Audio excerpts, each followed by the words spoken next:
வணக்கம். தினமலர்.com மாலை 4 மணி செய்திகள். முக்கிய நிகழ்வுகள். பெரியாறு அணை நீர்மட்டத்தை உயர்த்தும் திட்டத்தை தடுக்க தீவிரம். நீர்த்தேக்க பகுதிகளில் மண் கொட்டி வாகன நிறுத்துமிடம் அமைக்கும் கேரள அரசுக்கு விவசாயிகள் கடும் எதிர்ப்பு. ஆம் ஆத்மியை காப்பாற்ற அரவிந்த் கெஜ்ரிவால் தீவிர முயற்சி. யோகேந்திர யாதவுடன் சமரசம். மேற்கு வங்கத்தில் பரவும் மர்ம காய்ச்சல். 2 நாளில் 8 குழந்தைகள் பலி. விரிவான செய்திகள். முல்லை பெரியாறு அணை நீர்த்தேக்க பகுதியில் தொடர்ந்து 2வது நாளாக மண்ணை கொட்டி அத்துமீறலில் ஈடுபட்டுள்ள கேரள அரசு அங்கு ஆய்வு செய்ய சென்ற தமிழக அதிகாரிகளை திருப்பி அனுப்பியுள்ளது. கேரள மாநிலம் இடுக்கி மாவட்டத்தில் அமைந்துள்ள சுற்றுலா ஸ்தலமான தேக்கடிக்கு வரும் சுற்றுலா பயணிகளின் வாகனங்களை நிறுத்த புல்தகிடி என்ற இடத்தை கேரள அரசு தேர்வு செய்துள்ளது. அந்த இடத்தில் கேரள வனத்துறையினர் மண்ணை கொட்டி அதனை சீரமைக்கும் பணியில் ஈடுபட்டுள்ளனர். இந்த இடம் முல்லை பெரியாறு அணை நீர்த்தேக்க பரப்பு பகுதி. உச்சநீதிமன்றத்தின் தீர்ப்பை நடைமுறைப்படுத்த விடாமல் தடுப்பதற்காக கேரள அரசு இந்த அத்துமீறலில் ஈடுபட்டுள்ளது. இது குறித்து தகவல் அறிந்த தமிழ்நாடு பெரியாறு அணை செயற்பொறியாளர் மாதவன் மற்றும் அதிகாரிகள் அங்கு சென்று ஆய்வு செய்தனர். சுற்றுலா பயணிகளின் வாகனங்கள் நிறுத்துவதற்காக கேரள அரசு தேர்வு செய்த இடத்தை தமிழக அதிகாரிகள் நில அளவை செய்ய முயன்றனர். அந்த பணியை தடுத்து நிறுத்திய கேரள வனத்துறையினர் அதிகாரிகளை திருப்பி அனுப்பினர். பெரியாறு அணை விவகாரத்தில் கேரள அரசின் அத்துமீறலை உடனடியாக மத்திய அரசு தடுக்க வேண்டும் என்றும் தேனி மாவட்ட விவசாயிகள் மற்றும் பொதுமக்கள் வேண்டுகோள் விடுத்துள்ளனர். ஆம் ஆத்மி கட்சியை காப்பாற்றுவதற்கான முயற்சிகளில் அதன் ஒருங்கிணைப்பாளர் அரவிந்த் கெஜ்ரிவால் தீவிரமாக இறங்கியுள்ளார். டெல்லி சட்டசபை தேர்தலில் யாரும் எதிர்பாராதபடி கணிசமான வெற்றியை குவித்த ஆம் ஆத்மி கட்சி காங்கிரசின் ஆதரவோடு 3 மாதம் ஆட்சியிலும் இருந்தது. லோக்பால் மசோதா தொடர்பாக எழுந்த கௌரவ பிரச்சினையில் முதல்வர் பதவியை ராஜினாமா செய்த அரவிந்த் கெஜ்ரிவால் அது லோக்சபா தேர்தலில் பயனளிக்கும் என்று கருதினார். ஆனால் 400 தொகுதிகளுக்கு மேல் போட்டியிட்ட ஆம் ஆத்மி கட்சி பஞ்சாபில் மட்டும் வெறும் 4 தொகுதிகளில் வெற்றி பெற்றது. பாரதிய ஜனதாவின் பிரதமர் வேட்பாளர் என்று அறிவிக்கப்பட்டிருந்த நரேந்திர மோடியை எதிர்த்து வாரணாசி தொகுதியில் போட்டியிட்ட கெஜ்ரிவாலும் படுதோல்வி அடைந்தார். ஆம் ஆத்மி சார்பில் போட்டியிட்ட பலரும் கட்சியை விட்டு விலகி வருகின்றனர் அல்லது ஒதுங்கிவிட்டனர். இந்நிலையில் கட்சியில் ஏற்பட்டுள்ள பூசல்களை தீர்க்கும் நடவடிக்கைகளில் கெஜ்ரிவால் தீவிரமாக ஈடுபட்டுள்ளார். தேர்தல் தோல்வி குறித்து ஆலோசிக்க ஆம் ஆத்மி கட்சியின் தேசிய செயற்குழு கூட்டம் வெள்ளியன்று துவங்கியது. கூட்டத்தில் ஆம் ஆத்மியின் முக்கிய நிர்வாகிகளில் ஒருவரான யோகேந்திர யாதவ் மீது பலரும் குற்றம் சாட்டினர். தனிநபர் புகழ் தேடும் முயற்சி காரணமாக கட்சியின் செல்வாக்கு சீர்குலைந்து விட்டதாக கருத்து தெரிவித்திருந்த யோகேந்திர யாதவ் உட்கட்சி விவகாரங்கள் குறித்தும் பகிரங்கமாக கருத்து வெளியிட்டார். இப்பிரச்சனையால் கட்சியின் அரசியல் விவகார கமிட்டியில் இருந்தும் ராஜினாமா செய்தார். இது குறித்து கட்சியின் பல்வேறு நிர்வாகிகளும் செயற்குழுவில் பிரச்சனை எழுப்பினர். இந்நிலையில் யோகேந்திர ராவ் தனது நெருங்கிய நண்பர் என்றும் முக்கிய விவகாரங்களில் அவருடன் ஆலோசித்து தீர்வு காணப்படும் என்றும் தனது ட்விட்டர் வலைப்பக்கத்தில் கெஜ்ரிவால் தெரிவித்துள்ளார். கட்சியிலிருந்து விலகிச் சென்ற இன்னொரு முக்கிய நிர்வாகி ஷாசியா இல்மியை திரும்ப பெறுவோம் என்றும் அதில் கெஜ்ரிவால் குறிப்பிட்டுள்ளார். சனிக்கிழமை அன்று 2வது நாளாக ஆம் ஆத்மி கட்சியின் செயற்குழு கூட்டம் தொடர்ந்து நடந்தது. இதில் பிரசாந்த் பூஷன், அரவிந்த் கெஜ்ரிவால், யோகேந்திர யாதவ், மணீஷ் சிசோடியா, நவீன் ஜெய்ஹிந்த் உள்ளிட்ட தலைவர்கள் கலந்து கொண்டனர்.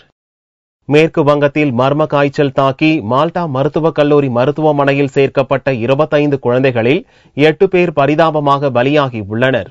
மேற்கு வங்க மாநிலம் மால்டா மாவட்டத்தைச் சேர்ந்த கலியாசாக் பகுதியில் மர்ம காய்ச்சல் நோய் பரவி வருகிறது. இதில் குழந்தைகள் பெருமளவு பாதிக்கப்பட்டுள்ளனர். குறிப்பாக 1 வயது முதல் 6 வயதுக்கு உட்பட்ட குழந்தைகள் அதிக காய்ச்சலை தொடர்ந்து வாந்தி மற்றும் வலிப்பு ஏற்பட்டு மால்டா அரசு மருத்துவக் கல்லூரி மருத்துவமனைக்கு கொண்டு வரப்பட்டனர். கடந்த 3 நாட்களில் மட்டும் 25க்கும் மேற்பட்ட குழந்தைகள் இந்நோயால் பாதிக்கப்பட்டு சிகிச்சைக்காக கொண்டு வரப்பட்டனர். அவர்களில் 8 குழந்தைகள் கடந்த 2 நாளில் சிகிச்சை பலனின்றி இறந்தனர். இதைத் தொடர்ந்து சிறப்பு மருத்துவ குழுவினர் பாதிக்கப்பட்ட பகுதிக்கு விரைந்துள்ளனர். அங்கு நோய்க்கான காரணம் மற்றும் நோய் பரவுவதை தடுக்கும் முயற்சியில் அவர்கள் ஈடுபட்டுள்ளனர். சனிக்கிழமை அன்று இந்நோய் தாக்கிய மேலும் 3 குழந்தைகள் மருத்துவமனைக்கு கொண்டு வரப்பட்டதை அடுத்து மொத்தம் 20 குழந்தைகள் சிறப்பு பிரிவில் சேர்க்கப்பட்டு சிகிச்சை பெற்று வருகின்றனர்.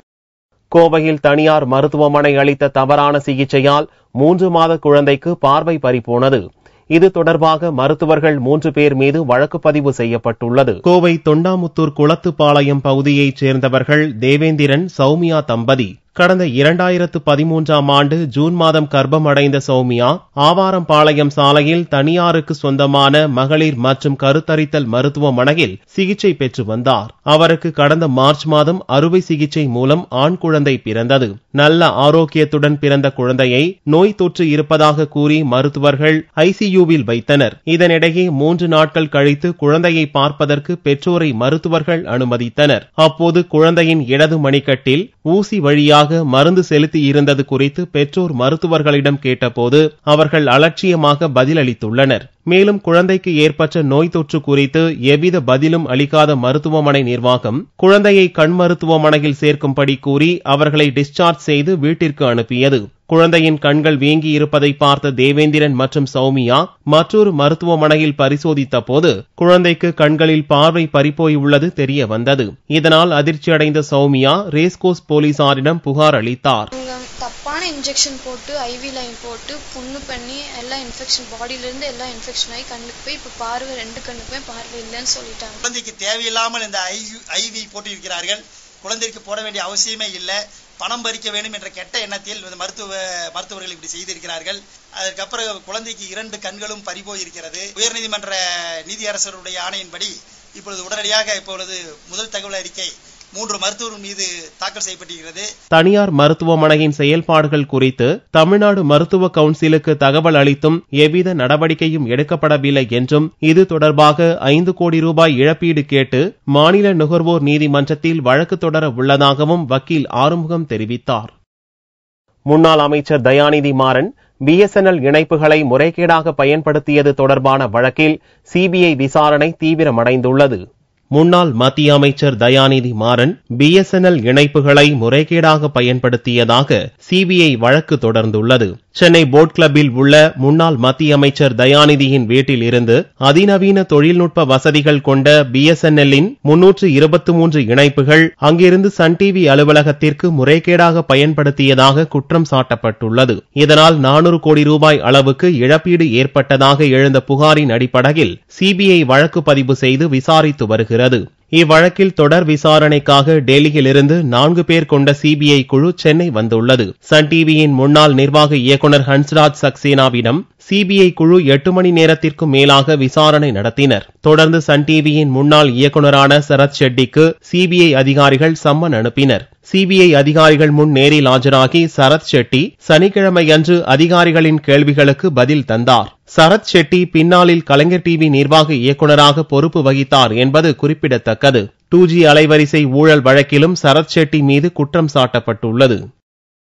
தமிழக மீனவர்கள் விவகாரத்தில் பிரதமர் நரேந்திர மோடி நல்ல முடிவை எடுப்பார் என்று மத்திய இணையமைச்சர் பொன் ராதாகிருஷ்ணன் தெரிவித்துள்ளார். கன்னியாகுமரி லோக்சபா தொகுதியிலிருந்து வெற்றி பெற்ற பாரதிய ஜனதா கட்சியின் மாநில தலைவர் பொன் ராதாகிருஷ்ணன் மத்திய கனரக மற்றும் தொழில்துறை இணையமைச்சராக பொறுப்பேற்றுக் கொண்டார். அமைச்சரான பின் முதன்முறையாக கட்சி தலைமை அலுவலகமான கமலாலயத்திற்கு சனிக்கிழமையன்று வந்தார். அவருக்கு கட்சி சார்பில் பூரண கும்ப மரியாதை அளிக்கப்பட்டது.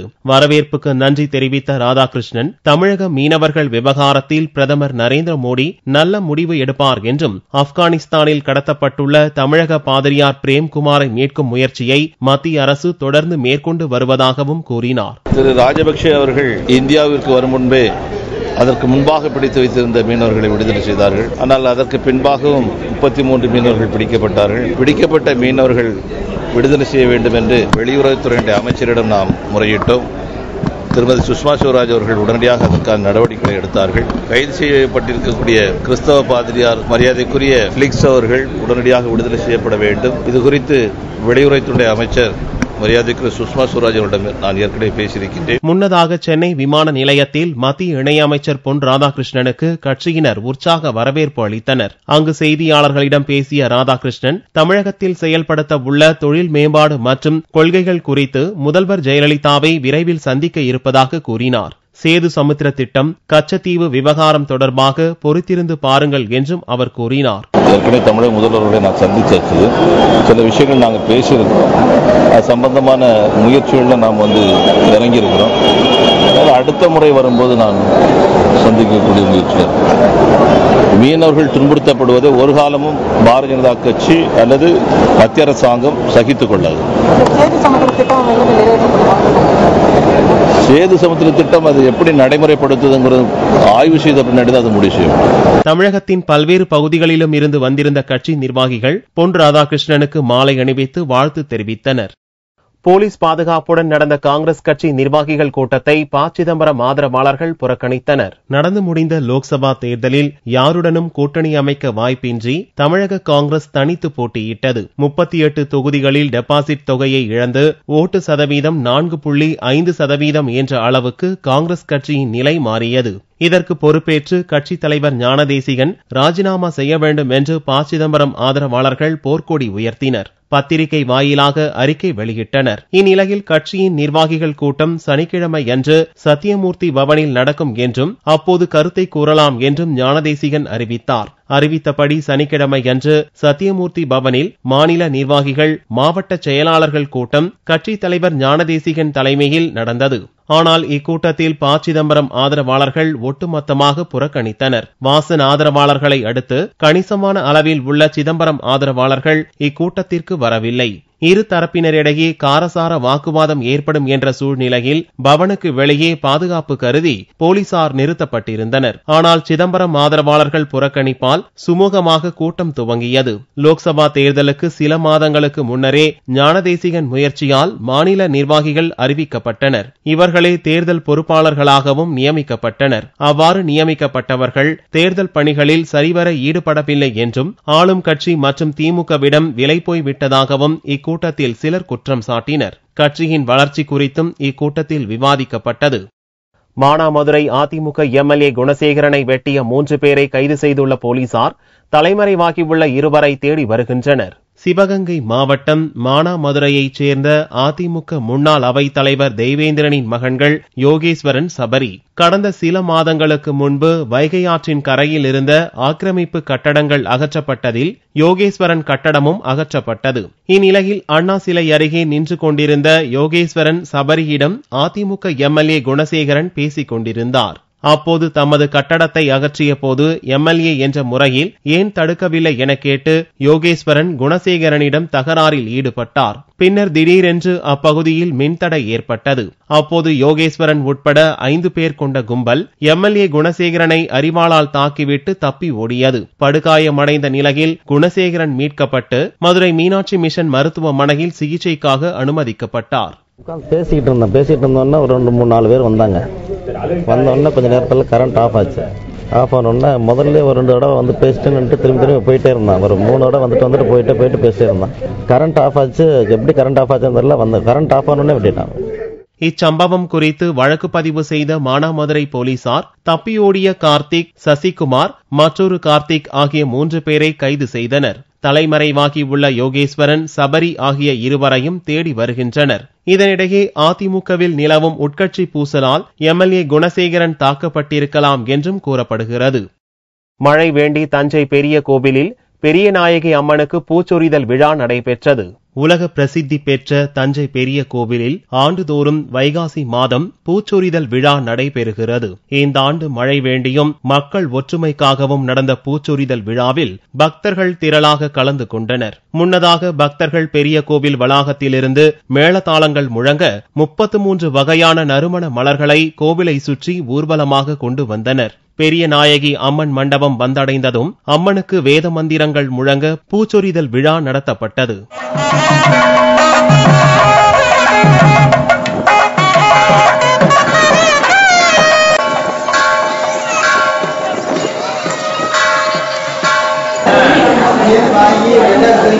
பூச்சொரிதல் விழாவில் பக்தர்கள் ஏராளமானோர் கலந்து கொண்டு அம்மனை தரிசித்தனர்.